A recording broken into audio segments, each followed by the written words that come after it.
Hello, buddy. This is Robert Hollis. I hope you're having a wonderful and blessed day. And today's title is Open Minded. Open Minded. So, yeah. And for those of you, you can go to roberthollis.com/free and get a copy of my best selling book, Rat Race to Freedom. How is that working? How is that working? So, we got people jumping on. Thank you, Mark Zuckerberg and Meta and the whole group out there. Just send those waves out to all people that need to be open-minded. So hi Bill, hey Pat, hi Craig, hi Corky. I believe John Tier went flying by. Hi Paul, how are you? There's John. Hope you're feeling better, John. Been in my prayers. Corky, hello, hello, hello.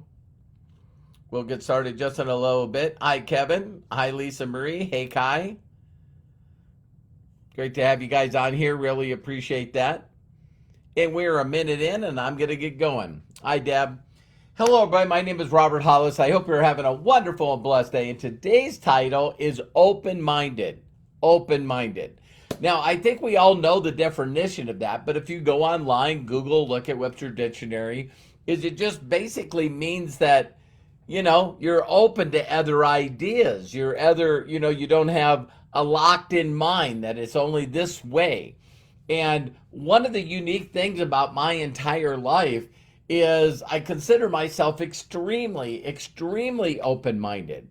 And one of the things that I always like learning is I like challenging myself in every area of my life. I love learning. I love learning, and through learning, I get a concept of these aha moments that happen all the time.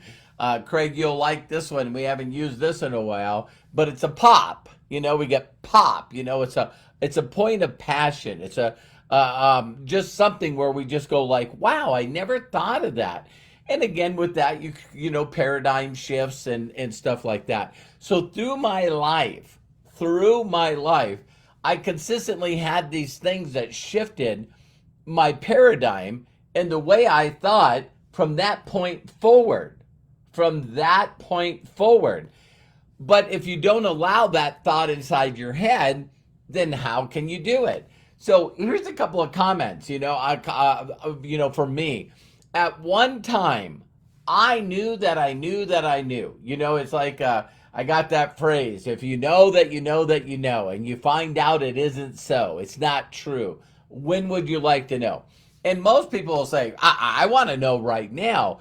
But you don't, because if it goes against your prior beliefs, your prior programming, your prior everything, and the worst kind of success in this is a little, just a little. So I love Jim Rohn when he says stuff like, hey, listen, very rarely does your income surpass your personal development, your knowledge. And so if you know people like Bob Proctor said, hey, listen, man, it's like I listened to Science of Getting Rich, and I listened to it, and I listened to it, and I read it, and I read it, and I read it, and I read it, and I studied it, and then I became a multimillionaire. And he said, so people would ask me, how did you do that? How did you do that? And he said he would tell them that he read this book and that he studied this book, The Science of Getting Rich. And he goes, no one does it. No one believes it. No one will change their way of doing things. So people can be open-minded, but then if they don't apply, part of being open-minded is not only listening to another idea, but then sort of executing it. Actually thinking in your mind that, wow, if I really truly did what they tell me to do, will I achieve those results? And so Bob Proctor says this all the time. Bob Proctor said he wanted to help people so much, like me. He wanted to help people so much that he decided to sell his business and move from Canada to the United States to work with Nightingale and Conant, Earl Nightingale and Conant, because he wanted to learn the principles from this book so that he could teach other people how to become happy, fulfilled, successful, have all areas of life just working amazing for them. And so that's where people really, really, really mess up, is they want things to change. They just don't want to change. Did you guys hear that? They want things to change, but they don't want to change.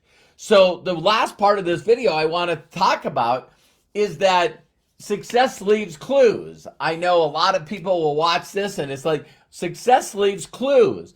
And if you're not consistently leveling up, with your results, with your income, with the amount of money that you're giving away to charity, the amount of people that are in your organization that are earning a check every month, the people within your organization that are getting paid every week. If you don't have people that are making $1,000 plus a month, you got to look at what you're doing and going, why?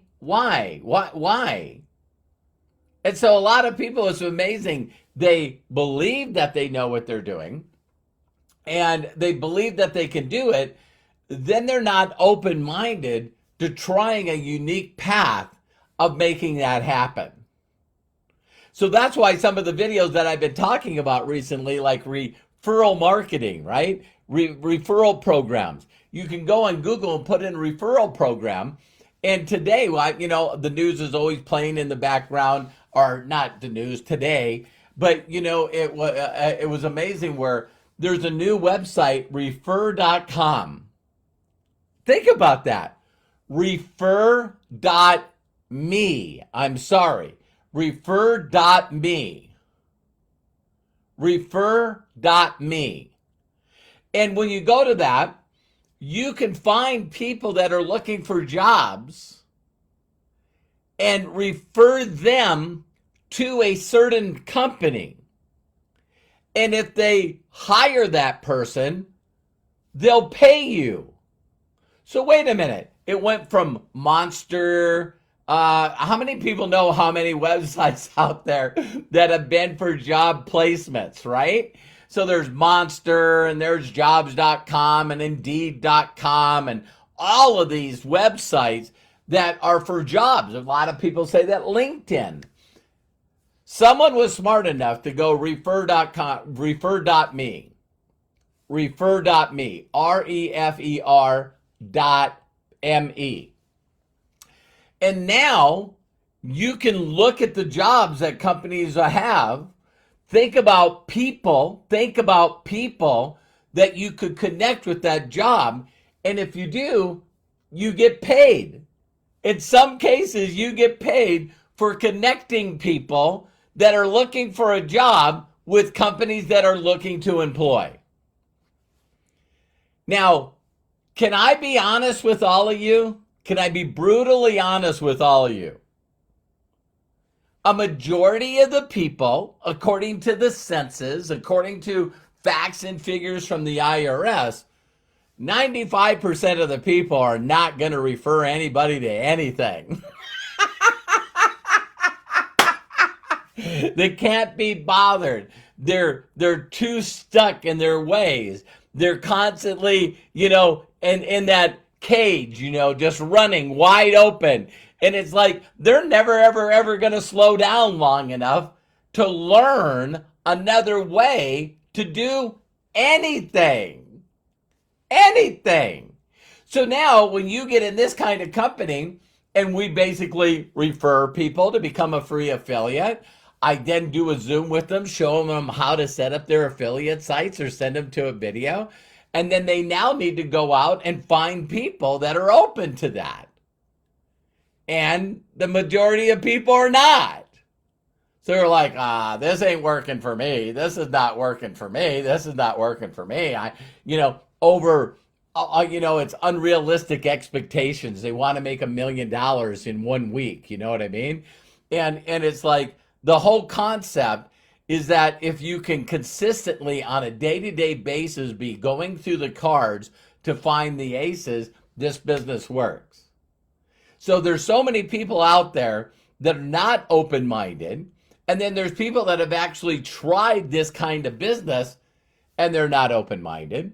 And then there's people that are actually making a little bit of money, but their income goes up and down like a yo-yo. They're not open-minded. It's like if you got a better way, a documented better way, then I want to hear what you're doing. So if I look at my income in my group and go, I need to find a way to get to 1 million people on subscription. Wait a minute. I already know how to replace my income for 36 years. I've hit the top of 7 companies. I have 66 people, now 9 of them own their own marketing company that do the same kind of referring. I just need to master and continue to master what I already know works. And so that's interesting that you would ask people, hey, listen, are you open-minded? Because most people are not. So if they're not open-minded and they're not interested, why are you upset? Why are you frustrated? Why are you complaining? Why would you let closed-minded, uninterested people, dream stealers, stop you from doing what you already know other people have succeeded at doing? Just a thought. So it's like most people won't even do what I do the certain way. They won't even do that long enough to actually see results from it. They'll start doing it, then they'll change it up, add this, add this, add this, add this. And they just keep messing up the recipe. They go off the proven path, the GPS to success, the treasure map, and then oh yeah, I got to get back. So I love each and every one of you. Ask yourself if you're open-minded, because if you're not open-minded and you keep doing the same things over and over and over, expecting a different results, maybe you're attracting who you are. Maybe you're attracting other people that do nothing but ask questions. People that want things to change, but they don't change. Sometimes the world is a mirror, and the universe, what God created, actually, mirrors who we are. And so if you're constantly connecting with people that are just very, very irritating, they're closed-minded, they're dream stealers, they're negative, they're problem finders, maybe you're attracting who you are. Anyway, love and appreciate you. I believe in you. If no one's told you you could succeed or be happy and fulfilled in life, let me be the first. And do me a huge personal favor and share this video with all those closed-minded people. Take care and have a great day. See you on the next video.